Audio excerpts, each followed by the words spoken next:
Thanks. Santi, can we start the recording, please? I see it has started now. Great. So we are going to be recording this session. Okay. So without further ado, let's get started.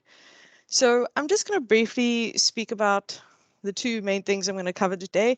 The very small bit is going to be devoted to those first little few basics, just about accessing our resources, because I know sometimes students aren't familiar with how to do that. The main focus are going to be on that right-hand block, which is doing the literature review and those 5 different steps that you'll be covering while you're doing the literature review. So for the first bit, I'm just going to go through it briefly, but then if you have any questions afterwards, please contact your faculty librarian and they'll be able to assist you further. Okay, so the library resources, I'm just going to show you your main port of call for accessing anything is, of course, our library website, so library.sun.ac.za, or you can Google Stellenbosch Library and you'll get to it. We've tried to make it as simple as possible by including what we think are the most used and most important items on that front page. So you can use a search bar there to look for articles, books, more.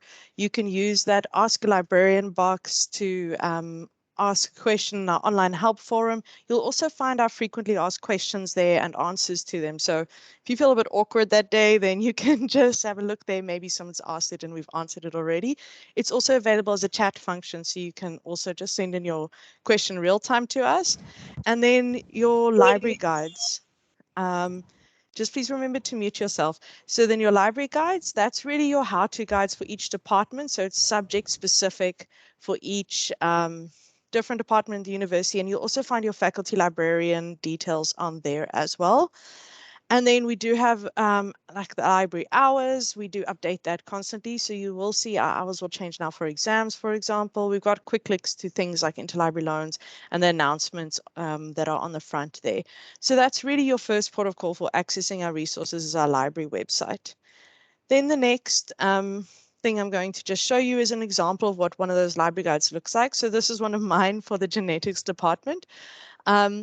So you'll see there's these convenient headings where everything is laid out for you, such as, that finding articles or databases will give you links to relevant databases for yourself, for your subject area, and all the details are to contact your faculty librarian are available on that front page. You can see there. There's a big email button as well as an online appointment button. So please feel free to use those. Those are available for you at any point. And then just the last bit on this, for access to articles, especially often off-campus access can get a bit frustrating. So if you're on campus, there should be seamless access, but if there isn't, you can come speak to us as well. But when you are not on campus, then there will be some steps that you'll have to take. So you can access our articles through Google Scholar if you've set up your Google Scholar to link into our subscriptions. And there is a library guide on Google and Google Scholar that does detail how to do that. You can also use that library catalog that's at search bar on the library front page, and you can put in the title of an article or a book or a journal and then click through to where we do have access to it.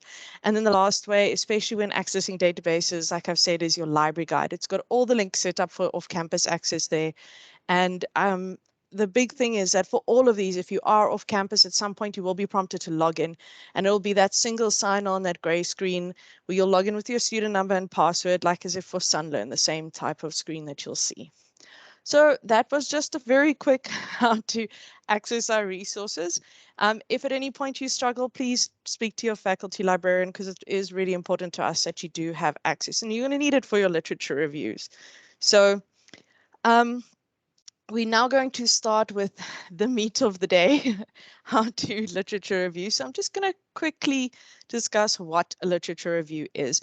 I'd just like to also note at this point that I'm aware that we've got systematic reviews, scoping reviews, meta-analyses. Today our focus is on a literature review in general.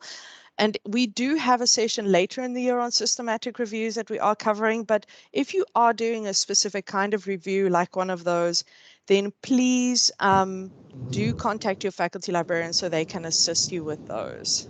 After that, I need you to look into something else for me. Okay. Boyfriend, beyond rails. So let's start with defining what a literature review is. So we can see here this definition tells us it's a critical evaluation, summary, explanation of the complete and current state of knowledge on a limited topic. So it's important to note, you are not just going to restate what is actually in the literature. It's not just a summary. It is a critical evaluation. It's a critical explanation. And you have to look at the literature with this critical lens. So you're not just going to summarize what's written. You need to describe it, you need to summarize the literature, you need to evaluate it, and you need to clarify what is actually important coming out of the literature, what hasn't been discussed in the literature, and all in relation to your chosen topic. That's that limited topic. So you do need to make sure that when you are busy working through literature, you kind of apply this critical lens that you now at postgrad level can use. So why do you have to do one? So it mirrors a little bit of the definition here. The main thing about a literature review is it identifies the gaps in current knowledge when it is in relation to your topic.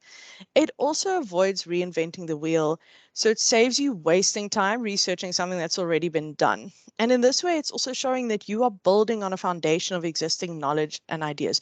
So you're carrying on from where others have already reached, which is really important because this is your contribution to academia. This is what you're showing. It also identifies the other people working in the same field, because you will note that you will find experts that you're going to kind of cite and use, and you're going to show that they are experts in that field. Knowing who's in that area is also very valuable. It might also be useful getting in touch with them if you are, for example, trying to follow in their footsteps with some of their experiments, and they can be an invaluable source of knowledge and support. Sometimes that might be your supervisor. It demonstrates that you have not only kind of a broad knowledge about your subject, but a deep knowledge, that you've got this depth of knowledge about your research area, which is what is expected of you. And it also, as a side, shows that you've actually known what the most important works on your area and that you've read and understood them well. That is just, it goes without saying almost. So you can see the main point here is a literature review shows that you as a researcher are grounded in current research practices. It gives a scholarly motivation for your research project. So it goes a lot further than just saying, I've got a good idea. It shows I've got a good idea and I've got all this literature to back me up that this is a good idea.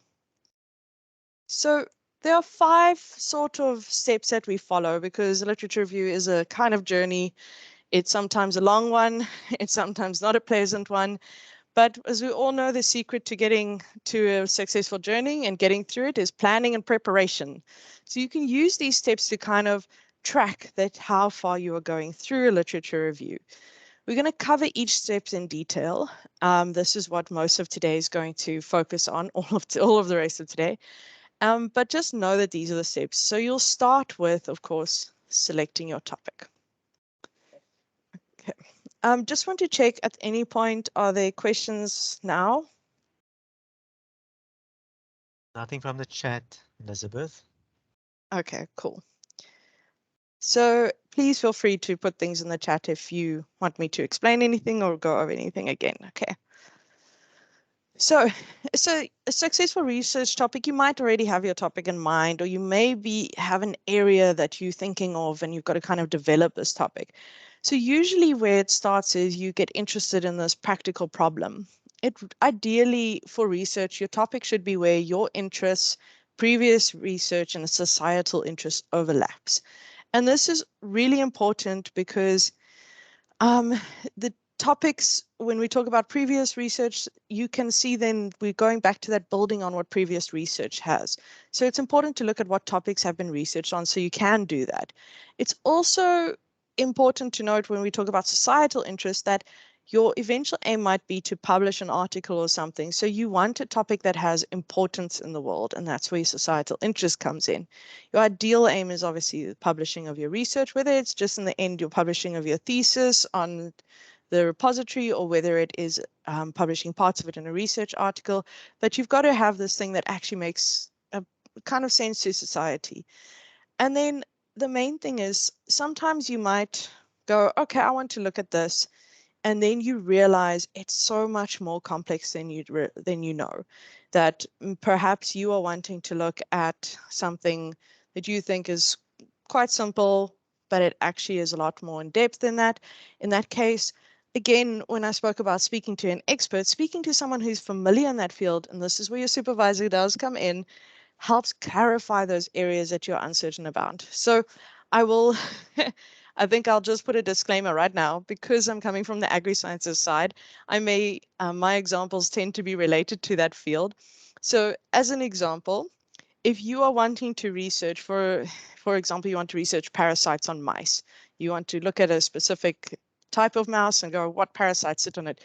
You might not know that there are many, many different kinds of parasites, and you might have to then speak to somebody like, for example, Sonia Mathieu in the conservation department, where you can whittle it down to, I'm going to look at specifically lice on mice that are located in this specific region, because region is also important. So having somebody that can help you narrow down is really quite important if you are still trying to work or develop your topic. Sometimes you do just get given a topic or a research area by a supervisor, like I said, but ideally you should have something that kind of represents these three overlaps. The important part, the last bit that I've left, is obviously that bit about your interests. So this is important because any postgraduate study, you need to have something that you are passionate about to help keep you motivated for it. And this is where that your interest comes in, especially with the literature review. So as long as you do have some interest in the subject, even though some days it might feel like it's a lot of the same, but that interest will help you keep moving throughout your thesis. Okay. So we've got our topic. We're going to now move on to searching the literature, which is our second stage and probably the most time-intensive stage apart from writing. It's really made up of two parts here. You need to find the literature, obviously, part one, and you also need to manage your literature. Now, we get very used to working digitally constantly, and let's just download all the PDFs in the world, and then we've just got folders and folders, and we don't know where anything is anymore. So from the start, if you manage your literature well and you do good searches, you'll find that it helps immensely when it comes to your writing time. So I'm going to cover a little bit about taking particular note of search strategies. But then I do also want you to encourage you, if you haven't yet, to visit your faculty librarian to help you create search strategies. So I'm going to cover it very, very briefly, just tip of the iceberg now. Okay. So to start collecting your literature, you will use what we call a search strategy. So this is where you'll combine keywords with advanced search options or operators or modifiers to speak directly to the database. It's quite simple. Usually you could use the search help on the database if you're not sure where to do it. They all give you kind of tips. There are specific advanced searches sometimes, so if you can do author searches on specific databases. And of course, you can consult a faculty librarian on how to use these operators. And if you were in the Google Scholar session this morning, you would have seen Pepler demonstrate a little bit of that already. So when you create a search strategy, then you're going to kind of follow these steps. You're going to pull out your keywords, you're going to put it together with operators modifiers to form a sentence that we call a search strategy, and then you're going to pick the databases that are most relevant for your subject area, and you're going to put that search strategy, that string in it, and perform your search. So I've got an example here, and this is from genetics. So the topic in question was gene expression of sugarcane in response to drought. And the search strategy that we came up with, that we suggested for the student, was gene expression. And then you'll see these quotation marks or these ands. That's all part of the modifiers and operators.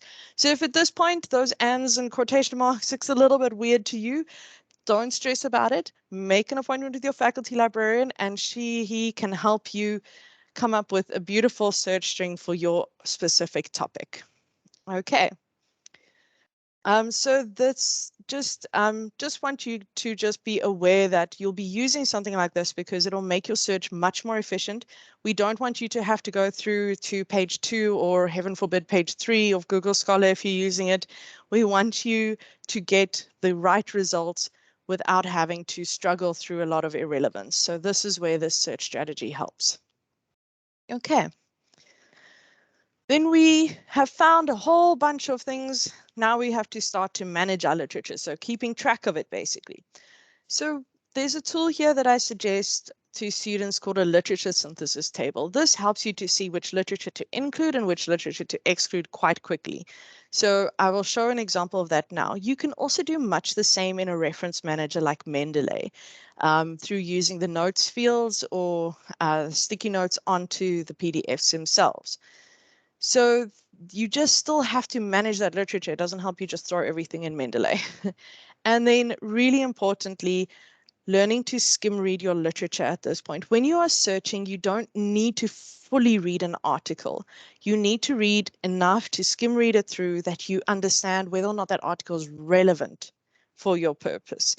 Because a lot of times you waste time reading articles that are not necessary. So I'm going to teach you guys a little bit of skim reading hacks there. Okay, so the first thing I spoke about, and this is the template I am going to send to you, the literature synthesis table. This is a slightly simplified version, but this is the main crux of it. So if you have one article like we have here, for example, you will have in the first column just kind of the reference to it, and then you'll split it up into purpose of the study, what was the method they used, or what was the experiment they did, what was their sample or their design, and what did they find. At this point, this is all you're going to really fill in. We're not going to worry about themes. You really want to pull out the main points of this article so that you can easily find it. And you can easily see whether or not it's relevant for you. Do you need to throw it out? Okay. If you, like I mentioned already, you can use a program like Mendeley to assist with the management of your literature. There is a Mendeley session later this week in Research Week, but we do have Mendeley Mondays every Monday, and we do have Mendeley workshops quite often. So you are also welcome to sign up for those if you're unfamiliar, or speak to your faculty librarian for further help as well. And then the skim reading. So when you are searching automatically in terms of our selection, we always go, oh, is the title relevant? Yes, the title looks good. The author, the journal, and the date, we look for the newest. In general, when you're collecting literature, you're looking for the last 5 years, maybe 10 years at most, of peer-reviewed literature. So we always skim this and we go, okay, yes, this is great. I'm going to read the abstract now. And then we read the abstract and we go, oh, this is gold. This is beautiful. And then we put it in a folder. And then when it comes time to read it, we spend an hour or 2 hours reading it, dependent on the day, maybe half an hour. But I tend to take a while to read academic literature. And then we find nothing about my topic was mentioned at all. And then we start to feel very despondent and frustrated. So I want to prevent that despondency and frustration. Please keep in mind, abstracts are written to grab attention. They are written to sell. They are a marketing tool. So often if you only read the abstract, you're going to get frustrated. It's not going to actually tell you what the article has in it. So if you're not sure about it, what you should do is after the abstract, you skim through the table of contents.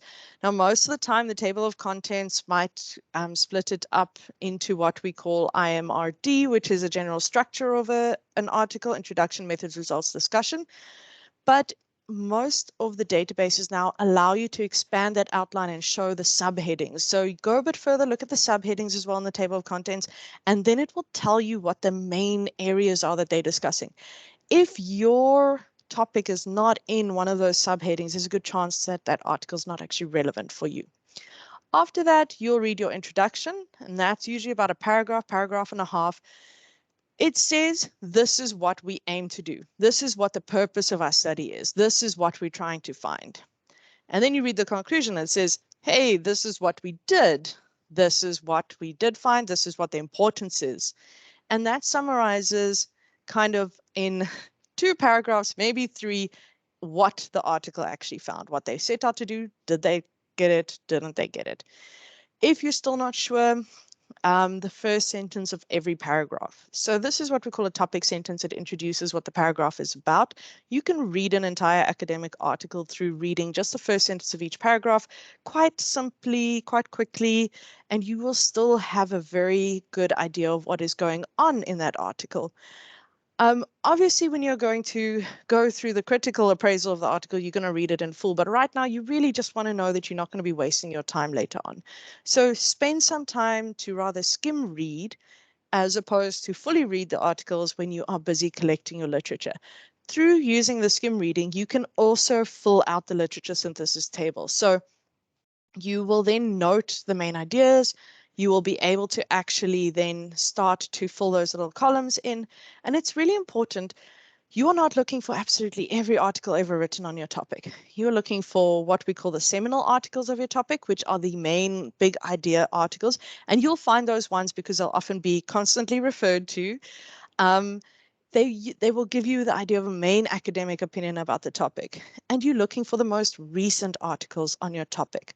So like I said, you're looking within the last 5 to 10 years in any case. So keep in mind that you need to not overwhelm yourself with, I'm going to look for absolutely everything. You're just looking for the main articles. Okay. Apart from searching one way, and this I just want to mention briefly, apart from searching by having your search strategy and you're putting it into a search engine and you're clicking search, you are also going to do what we call snowball searching, which means you are going to look at the citations of an article. So you're going to look at who has used that article in their reference list, and you can do that on many other databases. And you're going to look at the reference lists of articles that will give you more other articles for you to follow up. And that will also give you other research works that you can find quite quickly. And then you're going to kind of repeat the same thing. You're going to skim read. Is it relevant? Isn't it relevant? And it's going to be able to give you quite a good idea of which articles you want to include. I also do want to just cover how a journal article is usually written so you can understand where to skim those important parts from. So this is like the classic journal article is usually written according to the IMRD. Like I said, introduction, methods, results, discussion, and conclusion, and then a reference list. So you'll see your abstract, like I've said here, it's supposed to be a brief summary of the article. And then that introduction, like I said previously, it gives that background of the topic and then it leads up to the aim. Sometimes there may be a literature review in the introduction. They may not say this is now a literature review. You might just suddenly find they're quoting a lot of literature. So just keep that in mind. You're looking for skim reading, you're looking for what the aim is of or what their purpose of their research is. Then the methods section gives your procedures out, your results of findings gives a presentation of data. Really important that at this point, there's a lot of visualizations there. They state what is happening on that, but they don't actually say what the importance of it is. That follows in the discussion where there's an analysis of the data. So then they kind of start to bring the article together. Hey, table this said this, and this is important for question A or question B. So this starts to map those results to those research questions. And then you'll find at the end of the discussion, there'll be like a 1-paragraph conclusion. It really speaks, and this is the second part you're going to look at for your skim reading. What does the study contribute to the topic? What did they find? Sometimes they might give future directions. So for example, if they found something or they didn't find something very significant statistically, they might say, hey, you know what, we found something, it's not that statistically significant yet, but we think it's an issue with our sample size. So we think this should be repeated in a bigger sample. And you know what, sometimes that might be your research topic. So then you've got a journal article that has gone through all the processes that actually is suggesting your research should be done. So hey, presto, really good motivation for your research there. And then references, like I said, you will also have a look at that. Okay.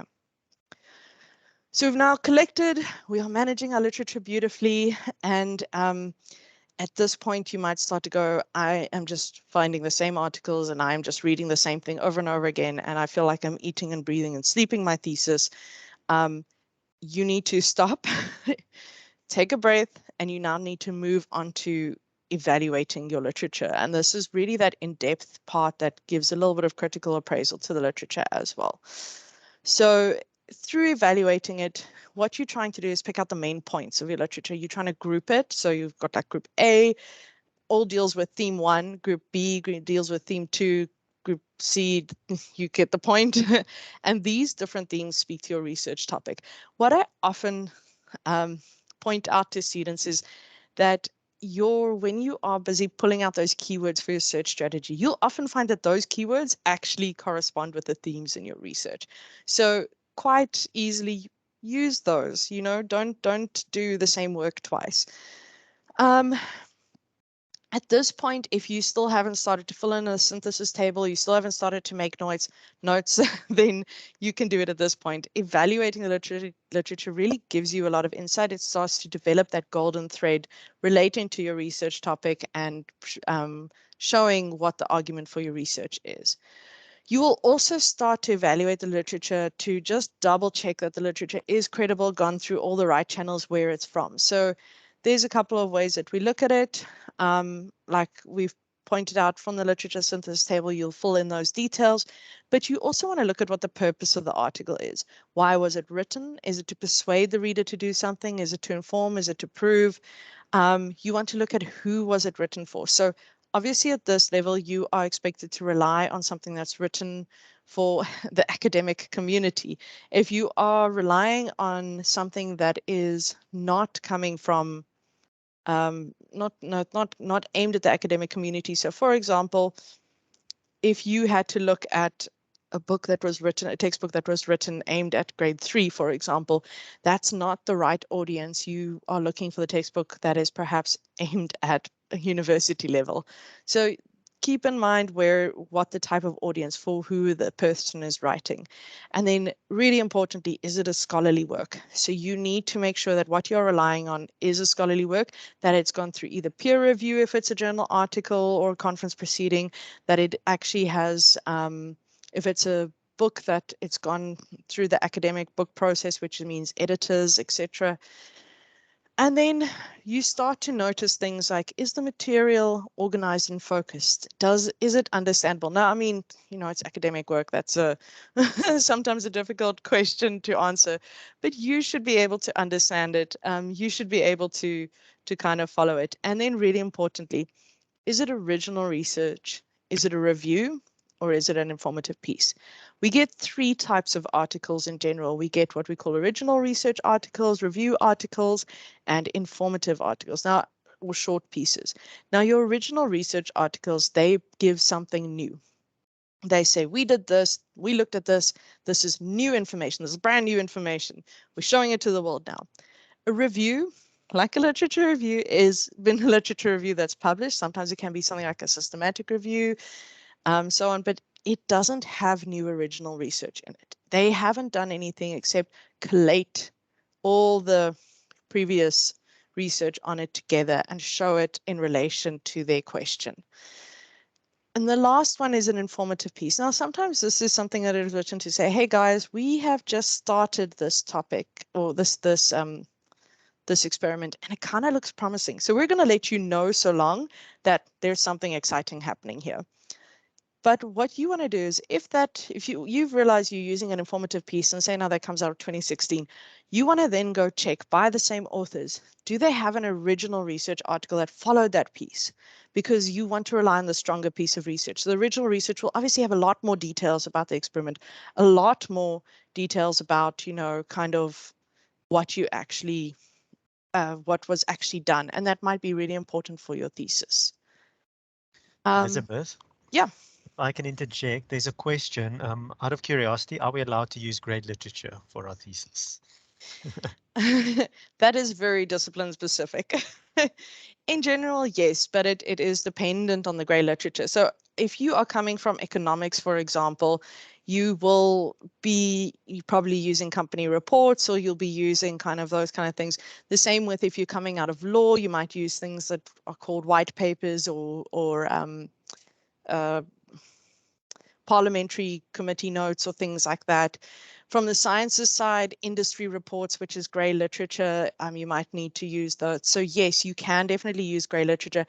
My suggestion always is to use grey literature as a supporting argument. So make sure that you do actually still bring in academic works. Sometimes, for example, and I'm especially from the agri-sciences side, sometimes, for example, something is reported in the Landbouw Weekblad or the Farmers Weekly way before there's been a research article about it, and now someone's busy doing their thesis. So then they can really use that article as kind of a supporting thing to other articles that they found that have said this might be a problem. So it's very much discipline specific, but you will use some grey literature. But really importantly, especially when you use grey literature, you're going to have to look at the next bit. You've literally given me a perfect segue into bias. So industry reports in general, obviously dependent on your topic, there will be a bias towards industry. So sometimes what they'll do is give straight statistics, and that's fine. But really quick example, you will not find a report coming from the coming from the British American Tobacco Company saying that smoking causes cancer.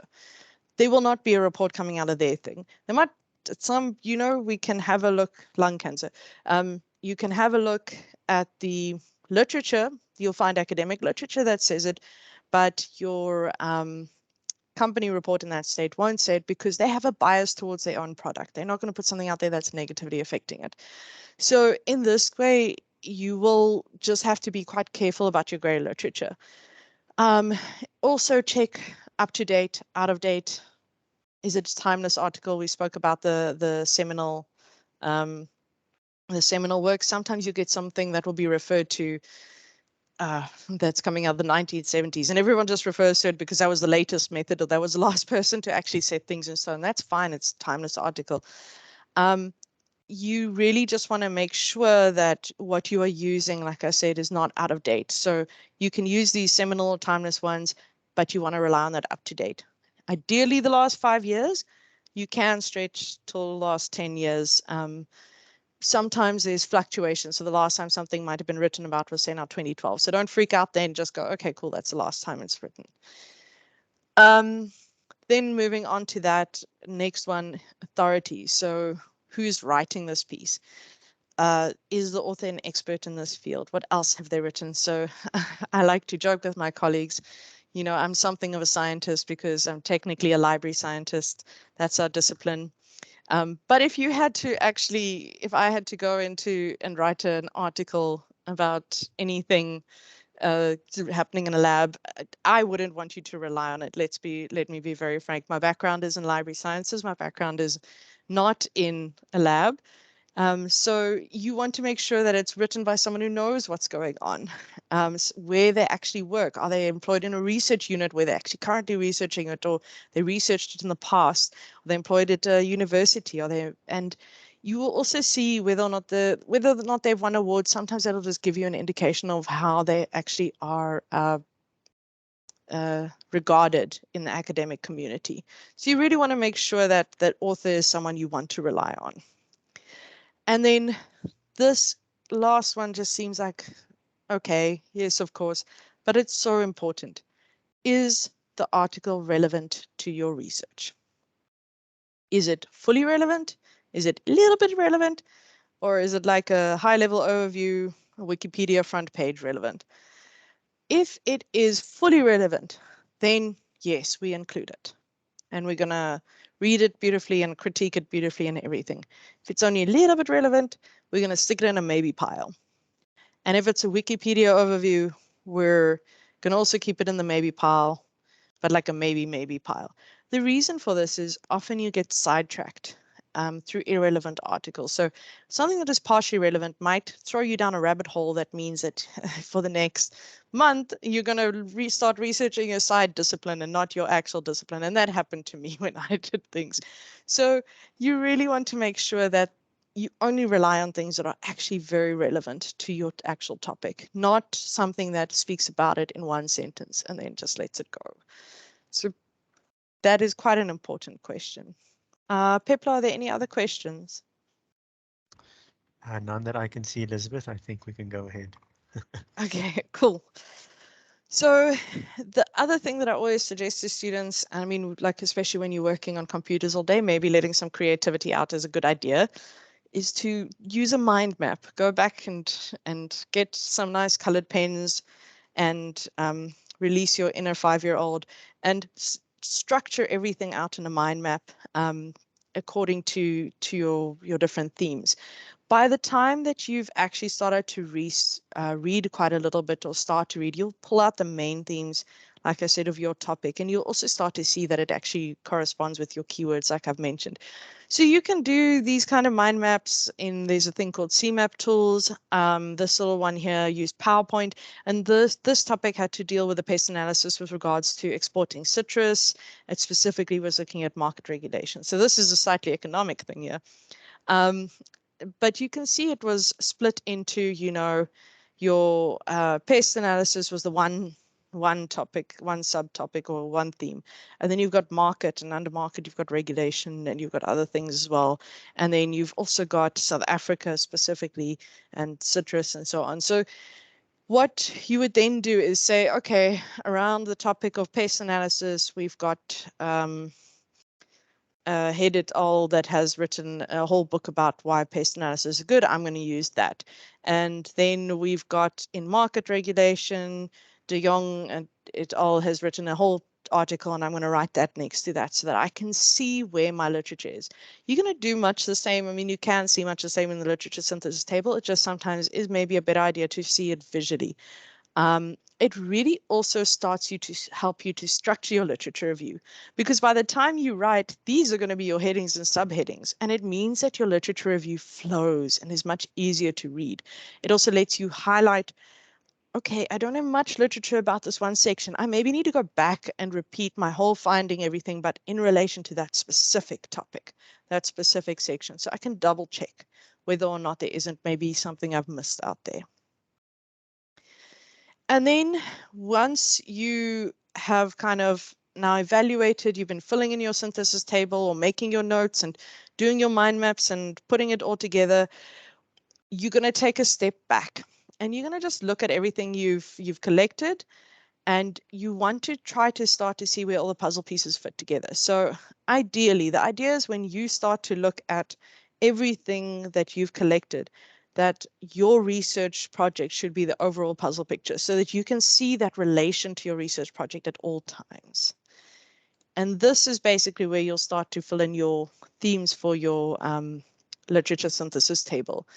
It lets you it gives you an idea of where your strengths are. I mean, like if you don't feel like being creative that day, you can also be super creative in Excel and just arrange things by theme. And then you can be able to just see how many papers you have where. Yes, paper. Elizabeth, a question from the chat. What are aspects that one can look at when evaluating the strengths and weaknesses of a paper? So that evaluating the literature, those are things that you can have a look at to start with. So that's a very broad overview of strengths and weaknesses of paper. And then you would, if you're using your synthesis table, this is where you start to pull out. So you'll see the more in-depth one also speaks about, data quality. That's something that you can look at with this, with regards to have they got good data quality? Have they not got good data quality? In general, you will find that again, I'm keeping this very generic. So different subject areas might have different ways of strengths and weaknesses. So I know in my one, for example, in the sciences, if you have a paper that doesn't really set out what the experimental protocols are, that's a definite weakness. I'm sure Pepler, I'm not sure in economics, but I'm pretty sure that if you are going to do a pest analysis, you have to go with according to very specific guidelines. I don't know if you want to give an example. I don't, but I definitely do agree with it. It's very contextual. So there would be specific, for the lack of a better word, like you said, protocols or specific recipes. I want to say that would be standard within that discipline, or specific methodologies that you could evaluate if, Yeah, so that is the other aspect is you would have, if you pull out with the synthesis table, you would also start to see, okay, does their methodology make sense when it comes to what they've actually done, what they want to look at? And this starts to become a very critical and subjective exercise. So if, for example, I wanted to know, okay, does everybody in the library find it very cold at the moment? Do I go out and ask all the people that are just sitting in front of my office, which is just called I'm just doing a snapshot of an area survey, or am I going to hold in-depth interviews with everybody that's downstairs, schedule an hour per person in the library, or am I going to just put a pop-up on the website and say, is it cold, which is going to be a survey approach. Those are different methodology approaches. And then you want to say, okay, well, if I know my research methodology, the pop-up may be the best one because I can get a bigger sample group. I can get a more representative group than I would be able to. So this is what we mean about contextual. So keep in mind, and I'll just mention this now, but I'll mention it again, we do have some research methodology talks tomorrow, and that really does speak to your strengths and weaknesses of papers. So if you are interested in just getting brushing up on your research methodology, have a look at those talks.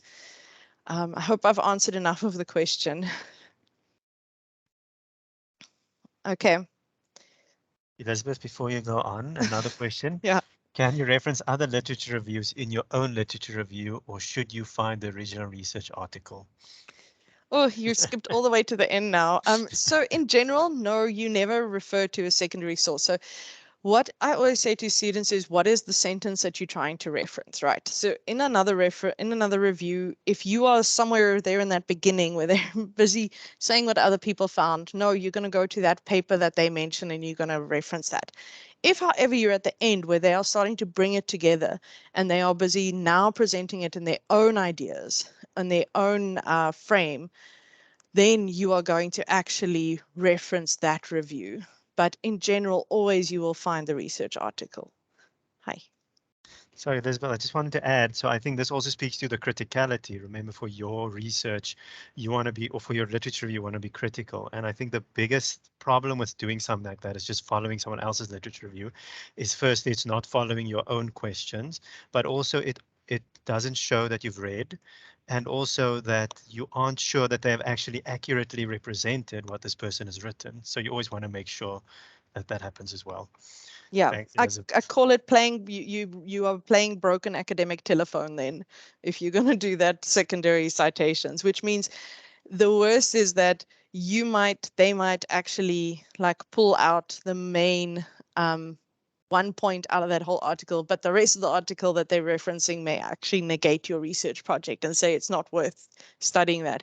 And then what you're doing is accidentally citing in general something that says you shouldn't be doing that research. So you want to make sure that everything is, you want to make sure you go back to the original to find out what it truly says.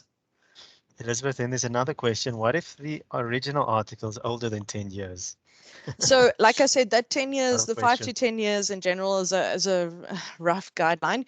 Because we're looking at, up to date, we want up to date research, but we do get that timeless research. So in that case, that original article, if you are that interested in that sentiment that the original article has set out, and no one else has said it since in any other way, we're not talking about a review, we're talking about there's been no other original research that has come to the same conclusion in the other 10 years, then you would use that original research.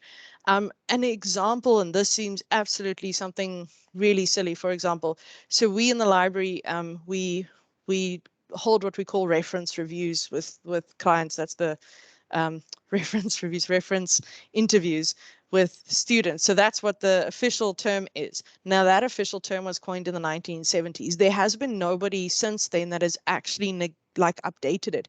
Everybody has referred to this guy Katz 1970s that this is what it's called. It's called a reference interview and this is what it consists of.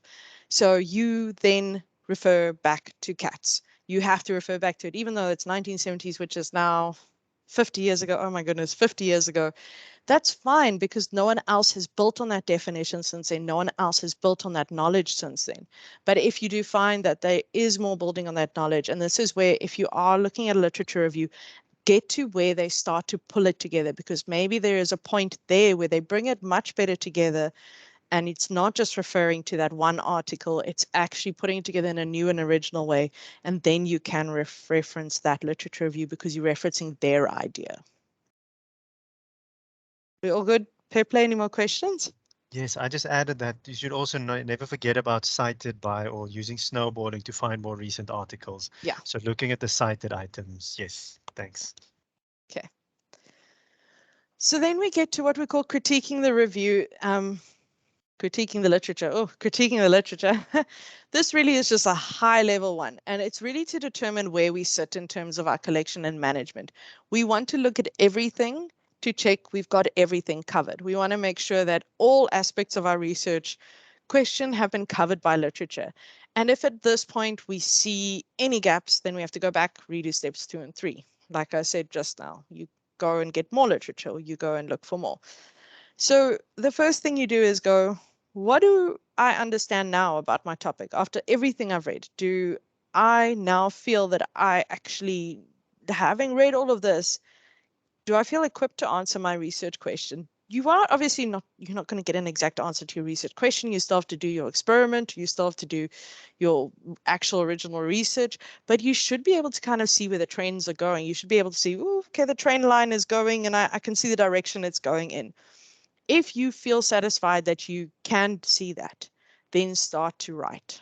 Immediately start to write. The minute that you start to feel you're getting just the same information over and over again, and you actually feel that you've got that kind of I want to say grip on your research topic, then start getting words down on paper. Okay, so this really is where you will take that step back, look at that synthesis table, look at your maps, look at all of it and go, where's that train line going? And I can see the direction and it's going in the right direction. And then we've mapped, we've got all the literature, we've themed, we've evaluated, we've critiqued. Now we just have to write. It's easy. If you have been following these steps, and particularly with that synthesis table, or something similar, then you will find a lot of your structure around your writing has been done. And it makes life so much easier and so much faster to write that review. When you write, there's a couple of things that you need to kind of, I want to say, be gentle with yourself on. The first thing is when you are writing, it is an act of learning. So you are writing to understand. You are starting to put it all in a way and you are learning through putting things down on paper. So think about when you are doing summaries back in undergrad for exam. The making of summaries helps you know and understand your work. Exactly the same here. The next thing is, and this is where it gets a bit complicated, is you have to write to be understood.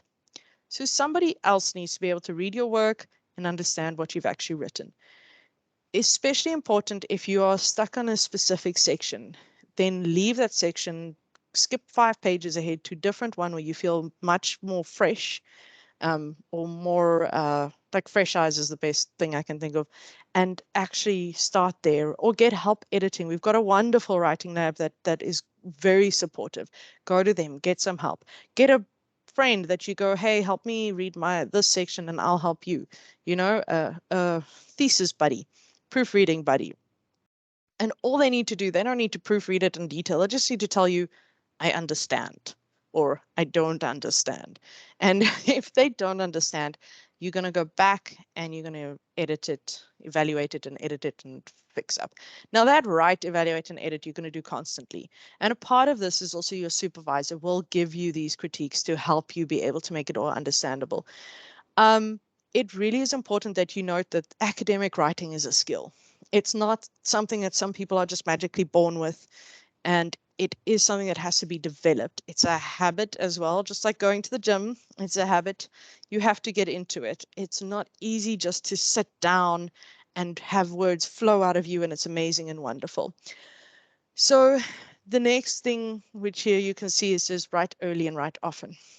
The more you do it, the easier it becomes.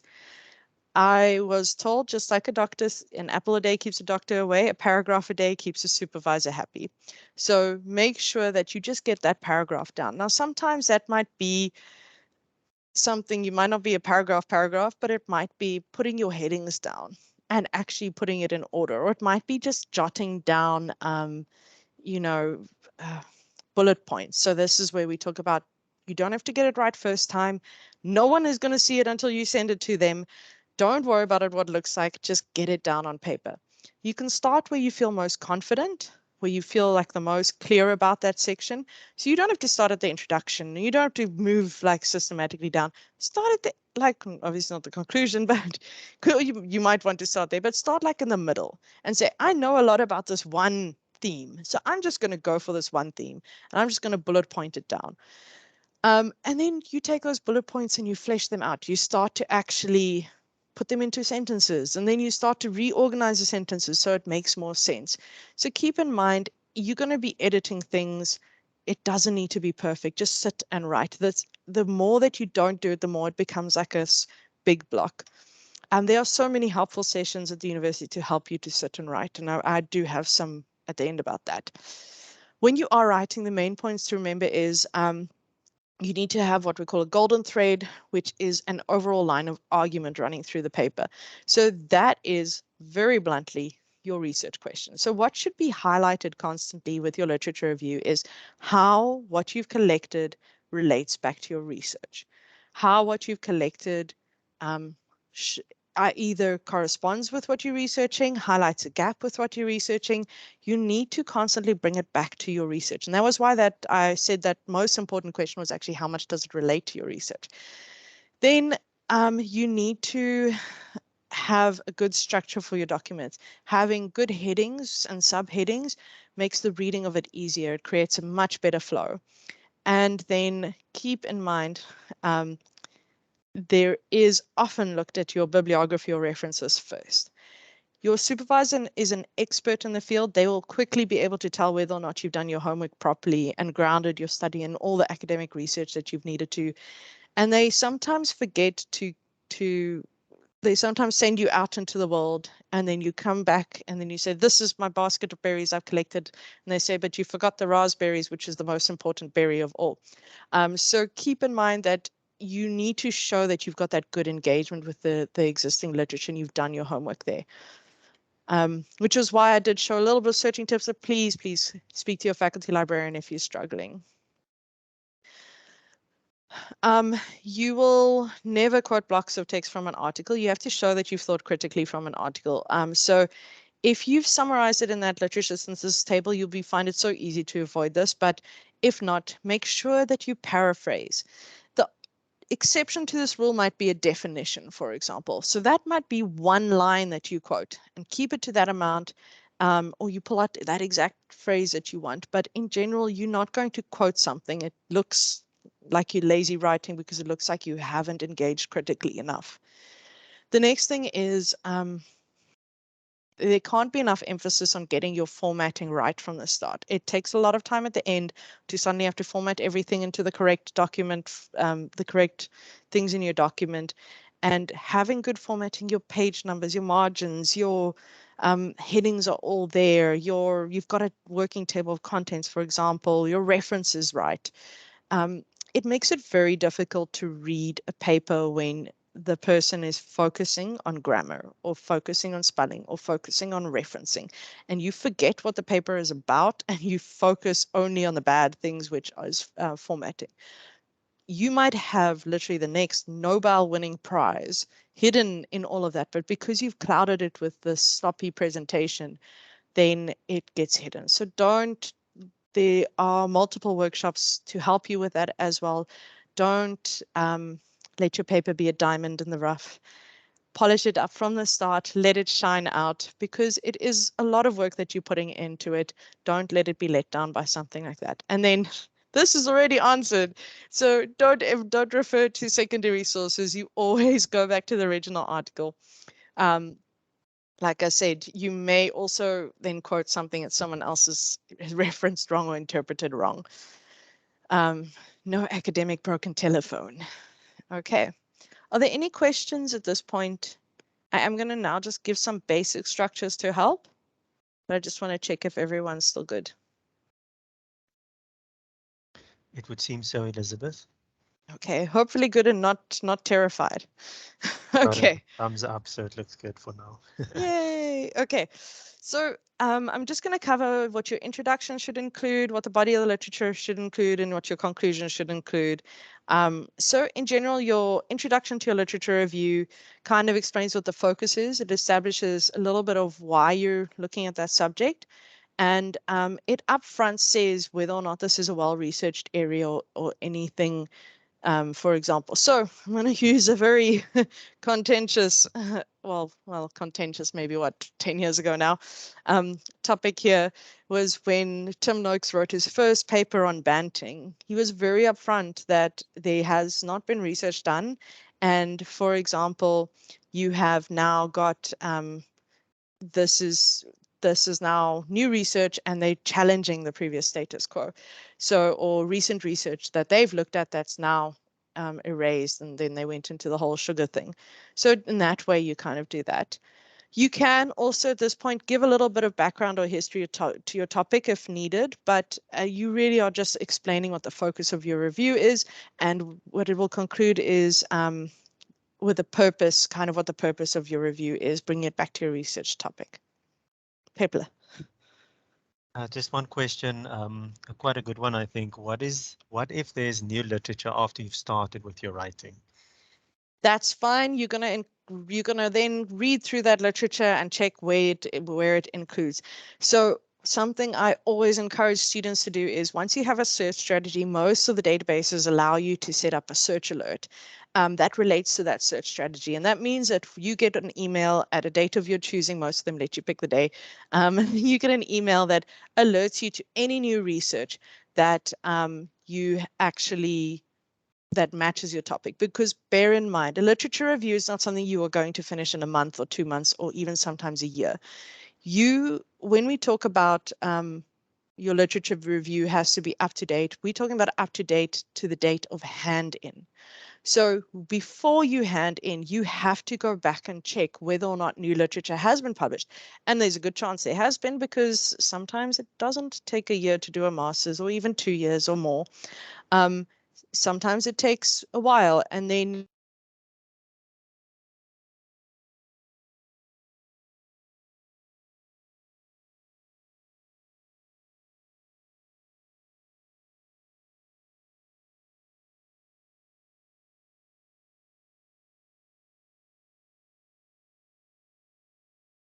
you'll map them in your table so that you're able to pull out where they fit. Sometimes it's an extra sentence. Sometimes it's a whole new paragraph because it might be something new. So the point is you've got to be up to date till point of hand in. So again, that goes into your management of your literature. But yeah, you will include that work. Any other questions, Pepler? Nothing. Okay, cool. Then we've got our introduction, and I like, my personal favorite with the introduction is, think of it like an old movie. The introduction is the sun rising on your research area. So you're describing things like the golden shades of the sun rays and the trees whistling in the corner and the road that's got a tumbleweed going over it. That's your introduction, and you're saying, and we zoom in on this little town where there has been a drought for 50 years or whatever, and there's your purpose statement. And now we get to the body, the main part of the film. So it's going to be divided by your headings or your subheadings. You're not going to have something that says body and then just bam, text. You're going to start to have your headings or subheadings. Now, really importantly, depending on your discipline, you could at this point have a theoretical framework that is forming part of your literature review. Sometimes the theoretical frameworks come outside of this one and sit somewhere else. That, if you have no idea what that is, then 10 to 1, it's not in your discipline, so you don't have to stress. Just keep in mind that could be its own kind of heading there as well. So your body, your aim here is you're going to do that critical summary, that critical evaluation of the current state of knowledge, and you're going to note it according to the themes or topics. So in this way, your most important trends get pulled out. If there are findings where researcher A says, if you stick I'm trying to, well, my brain is not working on examples today, so I'm sorry for the terrible examples. But researcher A says blueberries like acidic soil, and researcher B says blueberries don't like acidic soil. And then there's like a whole controversy because researcher B says lime is in the soil and that's acidic enough or whatever. Which lime I realize is alkaline. Okay, wait, but in any case, so now you have these two researchers that are arguing against each other in the literature, and that happens all the time. Look at which one actually contextually is appropriate for your research topic. If there's any controversies in this field, you are now at a point where you are an academic researcher on your own, and you can say, I agree with researcher A because yes, blueberries need acidity to function. So because in the Western Cape, there isn't enough lime in the soil or whatever. So you have to say why you agree with the finding or why you disagree with the major finding, if those are big works. If you just need to make sure that you're being upfront about anything. And this really sometimes happens where you are busy researching an area where maybe something new has come up that's kind of changed the field a little bit. So be upfront about why perhaps it's not appropriate for you to actually agree, because sometimes it might be, you know, like Pepler said, I'm going to say, Head et al. Says that, you know, grey literature only consists of economic statistics, and de Jong et al. Says grey literature includes any literature not through peer review. Then I might say, well, you know, for my purposes, because I do not work with economic statistics, de Jong et al. Is better. I'm just using my colleague's surname. Sorry, guys, I didn't ask your permission. But I might say that's more appropriate for my context, because for my context, I know grey literature includes industry reports. So de Jong et al. For the context of agri-sciences seems the most appropriate. So that's why I would agree with that one. And you'll kind of give a nice reason for it, right? Because it includes industry reports, much more academic terms, of course. In your body, I just want to note a little bit of what your paragraph structure should actually look like. So your first sentence of a paragraph is what we call a topic sentence. I've mentioned this before, but just repetition is the mother of all knowledge. So let's go again. So it says, this is what the paragraph's theme is about. It summarizes and indicates what that paragraph's going to discuss. So for example, pine trees were planted in the Western Cape to help prevent erosion. Then you know the whole paragraph is going to deal with pine trees in Western Cape and erosion. Then you're going to elaborate. So your elaboration will give additional information, or it might expand a bit on it. So you might say, this is particularly evident around the mountains of Stellenbosch when considering the number of pine plantations, which has now increased to 40. So it'll give a little bit, and then you'll say de Jong et al. Or Head et al. You will at this point also obviously just keep citing where you're getting this information from. And then you're giving that kind of evidence from the literature in that way. And then you're going to give that, so that's where I moved to that evidence. So if I've included quantitative or qualitative data or analysis of data because this paragraph structure is for any type of writing, not just your literature review. But in this case, you'll give that evidence. So you'll say, Head et al. States that pine trees have increased with 40% over the last 10 years. Pepler? Head wants to speak. So question, do you critique from your own knowledge or by using other sources? I just want to see you talking about critiquing the article. Yes, I think so. Okay, so when you critique the article, if you go through that evaluation, you will start to critique a little bit from your own subject knowledge. You are an expert, you do have some background in the subject area, but if you do find that there are other academic articles that contradict what that person has said, then you will in that way use those other sources to state that that is the that there is a what's the word? Not a controversy. There is disagreement in the literature. There we go. There's disagreement in the literature about that point. So in general, when you are evaluating, that's where that critiquing comes in. And that's coming from your own knowledge. If you aren't sure how to critique an article, then you are welcome to chat to, I think that is where I do know that the reading lab does help with how to do reading things. So they are very good at helping you read kind of critically in that way. I did not add them on my slides. I will just make sure to add a link to them. So they can assist with that. But in general, you will kind of do that kind of critique. When you are writing it up, you're not going to say, I say that this article is wrong. You will just phrase it obviously very gently. So you will say, perhaps in the context of South Africa, taking into consideration the lime or lime not present or lime present in the soil, it is important to establish whether or not blueberries do indeed need acidic soil, or whether, because if not, it may be economically beneficial for farmers as they won't have to enhance their soil. So you'll kind of say it in a very academic, gentle way. You're never going to just say person A is wrong. You're going to say, not in this context, perhaps this might be different, or perhaps this is not relevant. Did I answer the question? Yes, thanks, Elizabeth. I just added, I think so, basically from your own knowledge, but using the literature when we're writing.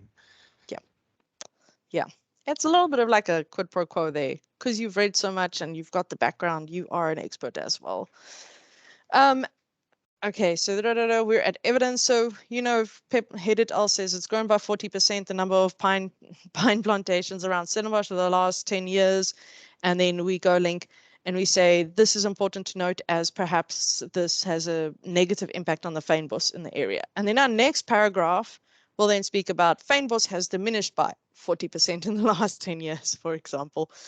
And then we know the next paragraph speaking about fynbos. So really importantly that you make sure there is that link sentence to how these two relate to each other. It helps with the flow of your writing.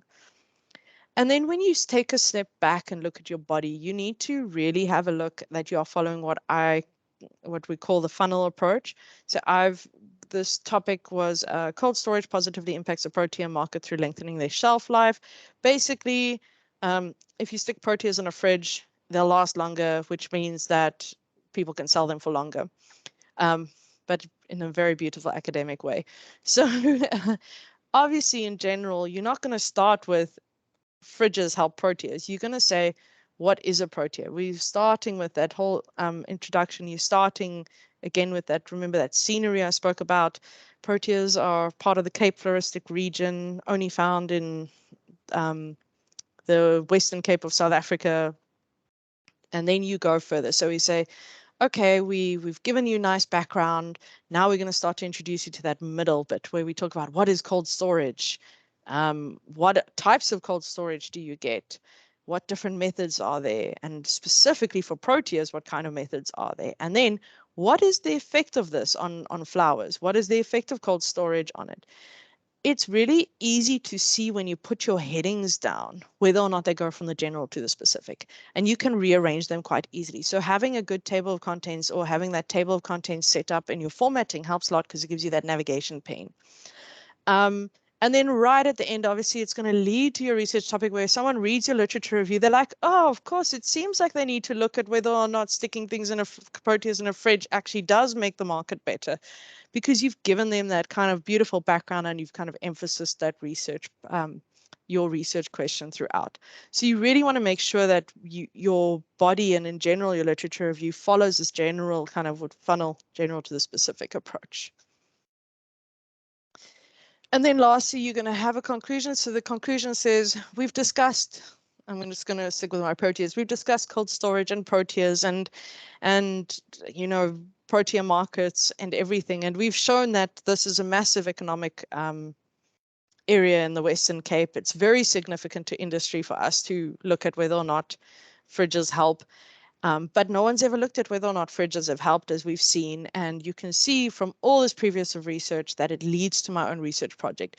This is the important point where you get to start to highlight how important your research project is. So it should read like a 1-paragraph scholarly introduction to your research topic. Keep in mind that your conclusion is not that long because you've put everything in that body already. You've already highlighted everything. It really just is a very, very succinct way to show what the importance of your review, what you found. So that is literally everything I was going to cover. I just want to go to the next slide on further help, but I'll pause now to check with Pepler if there's any questions. Yeah, no question in the chat, but I want to encourage anyone who wants to ask and unmute. You're welcome to. If you want to pop in the into the chat, that's fine too. Yeah. I'll just say for more help for finding literature or your systematic reviews, referencing, literature searching, please, please, please contact your faculty librarian. Have a look at your library guide. I always like to say the faculty librarians have office hours, the library guides do not. So when you're working at 2 a.m., it's there for you. It's your best friend. Please, for writing assistance, know that you can contact the writing lab. There's so much help there. I know the postgraduate office runs workshops for thesis formatting, and you can also contact the Research Commons in the library. I think I did see Alison on here earlier from the postgrad office, but they do run really good workshops. So have a look at what they do, because that will help you for that structure bit. And then, like I've mentioned, there are some really nice research methodology ones coming up this week. If you're not sure, I would encourage you to, if you are not familiar with research methodologies or you find research methods very intimidating, or you just want more helpful literature reviews or systematic reviews, the SAGE Research Methods database is invaluable. It's got so much on there. And there is a talk, I think it's tomorrow. I'm not sure, but I think it is tomorrow, Pepler. Okay. Let me check. Yeah, I'm just making Pepler do my work now. I think it's tomorrow, as well as the mixed methods research, so that would be quite useful. But otherwise, that was my entire story. I hope it's helped you feel a little bit less anxious about literature reviews. It's very doable. Follow the steps, and thanks, Marie. Yes, there's a link to register for the SAGE one. And please feel free to I'll stay on now. There's still lots of time, so you guys are more than welcome to ask any questions.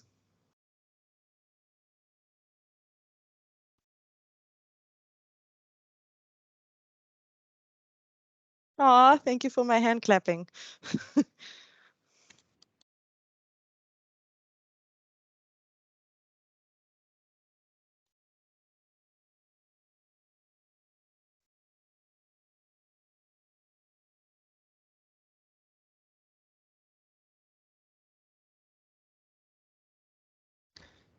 Just a lot of congratulations coming through. Thanks, Marie. Yes, it is tomorrow, the SAGE. I've also added the link to SAGE Research Methods online if you'd like to have a look at it beforehand. Thank you so much, Pepper. Thank you so much for the nice presentation. Thank you. Ah, thank you.